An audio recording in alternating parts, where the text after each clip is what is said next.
Hi everyone, it's me again, Netmini. So I came to know that department is going to start online lectures soon. So I thought of doing a small video on Zoom and introduce you what are the features available in Zoom and how you can actively engage with online lectures. So, and I guess you already have the Zoom account. So just in case if you don't have, what you have to do, type Zoom account in Google and you will see this link, and you have to click on this link and just go there. You will see sign up button and you have to enter your email address and password and make sure that you use a valid email address that you are using day to day. And since I have already set up an account for me, so I'm going to log into that. As soon as go there, you can edit your profile. So you can insert a picture of you and the name. As a lecturer, I expect student to write down their name in a way that we can identify them, because you can edit this and you can put your nickname, but in case of lectures, we will be noting down your attendance for the online lecture. So make sure that you write down and insert your proper name. You can use the edit button to edit that. And under this one, I don't think we have to change anything. It's just automatically filled up. And I will show you the other buttons in this one. This is actually web format of Zoom, because Zoom is having two versions, web version and the desktop version. So this is the web account of your Zoom. So then you can go to meetings. Just we will go through the different tabs, and this shows you what are the upcoming meetings and previous meetings. I'll show you my previous meetings and the personal meetings, so you don't have to worry about that very much. And I'm not going to go through the webinars and recordings. So this part is important for lecturers, not for students. Hope you guys already aware that during the Zoom meetings we can record the meeting, and if you record the meeting, this is where it's going to be saved. So all the recorded meetings will be here listed out. And other than this, there's another place that you can see all these recordings if you are the hosting person in that meeting. I'll show you that as well. And when you download and set up Zoom, it's going to automatically form a folder under documents. And here's my folder. And once you click that, you can see all the recorded meetings with a proper label like date, time and the meeting topic, which will enable you to select and share it very easily. So next we will go to the settings tab. That is important, but it's important for lecturers, not for students, but I prefer to let you know what are the options available in these settings. So if something went wrong, you can just suggest the lecturer this might be the case. So first one, there are 5 options like schedule meeting, in meeting basic settings and in meeting advanced settings. Out of these, the schedule meeting is important if you are only going to schedule a meeting. If you are scheduling a meeting for students or group, I prefer you leave this audio type as telephone or computer, because you don't know how the participants are going to attend. They might be using smartphone or the computer. And join before host mean if you enable this option, the students and participants can join before the hosting person. That means before the lecturer start the lecture, you can join the meeting.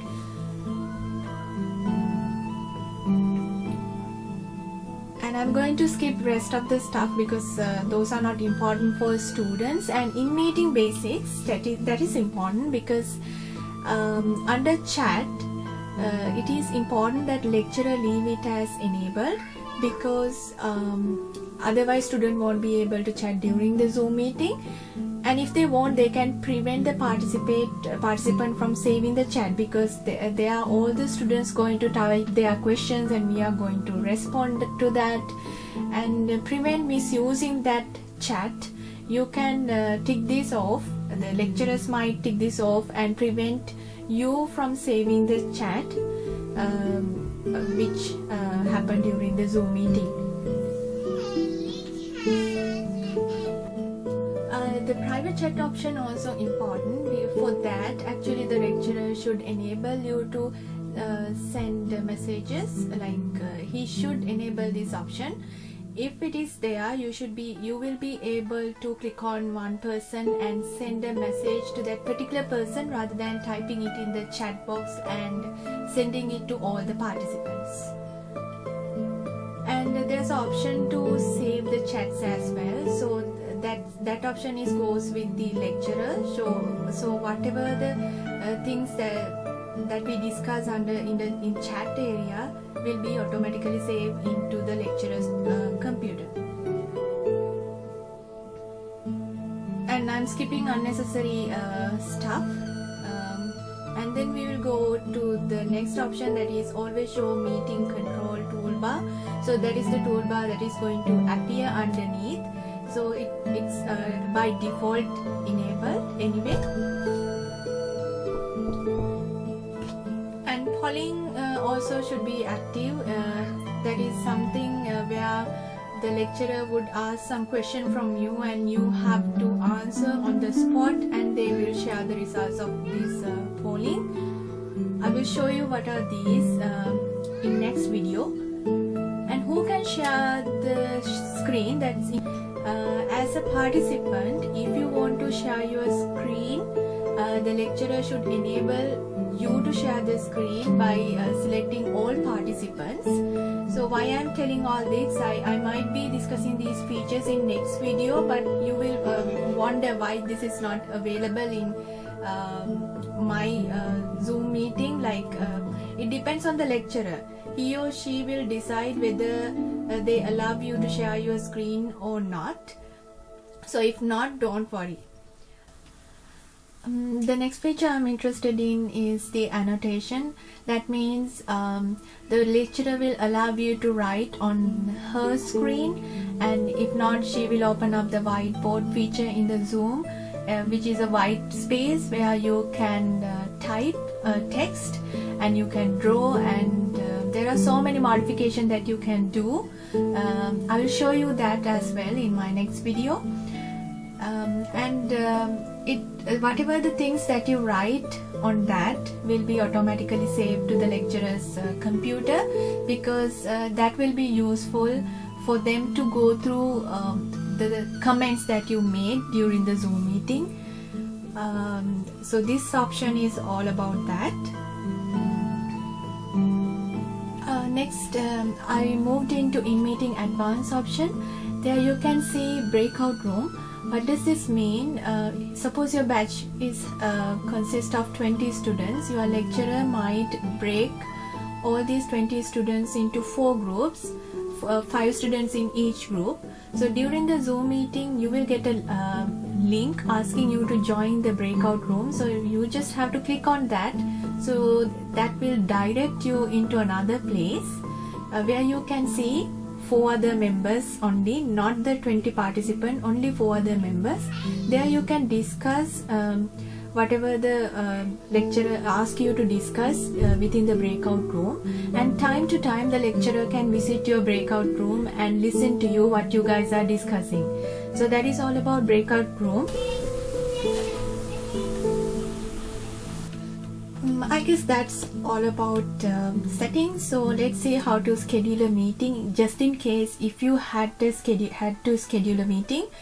I always prefer to write down meaningful topic, otherwise it will comes as my meeting.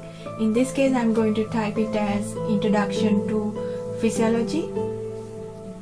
If the Zoom meeting is about lecture, so the lecturer will definitely type a meaningful topic in this section, so you can assume what this Zoom meeting is about.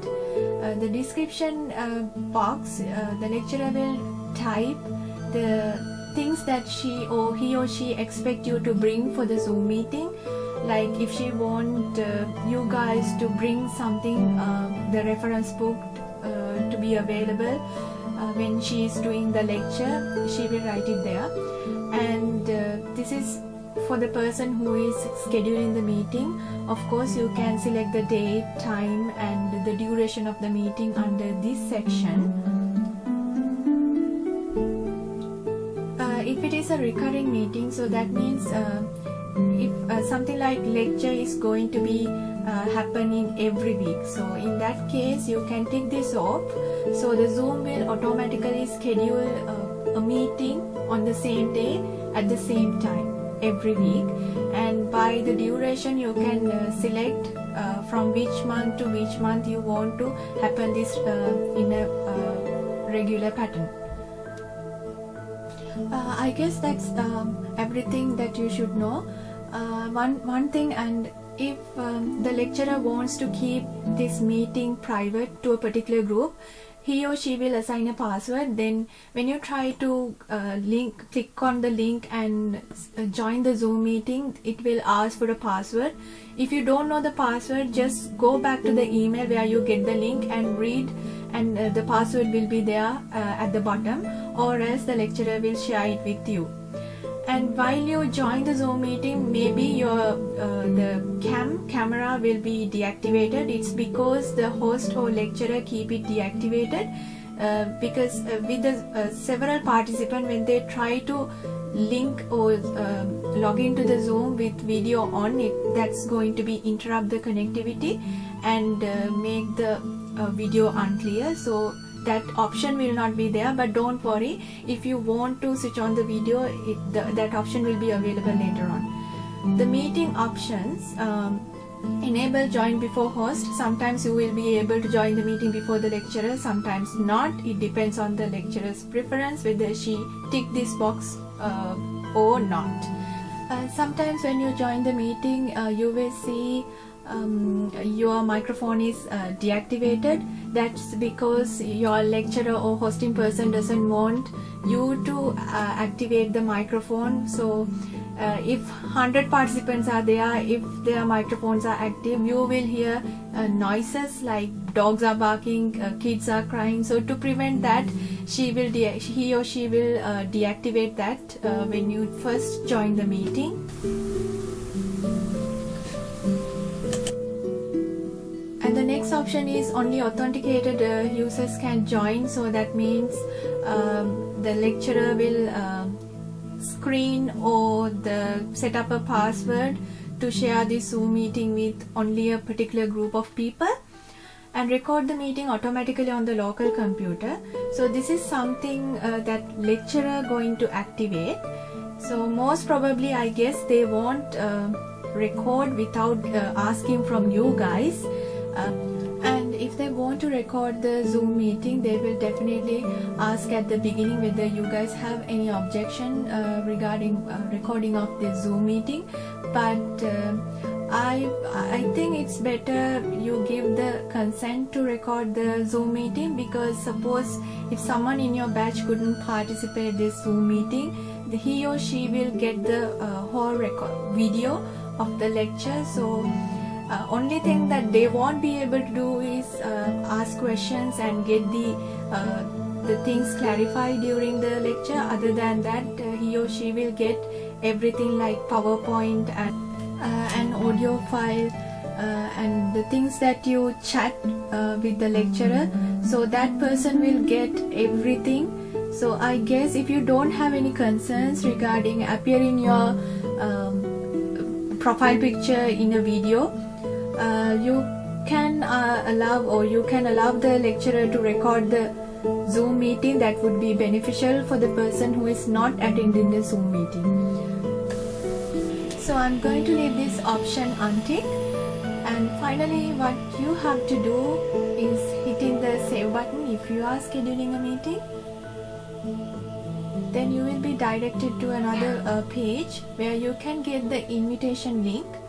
Because if you are hosting the meeting, you have to send the invitation link to the participant through an email. The easiest way to do it, you can click on the copy invitation, and there you can click on the copy meeting invitation, then go to the email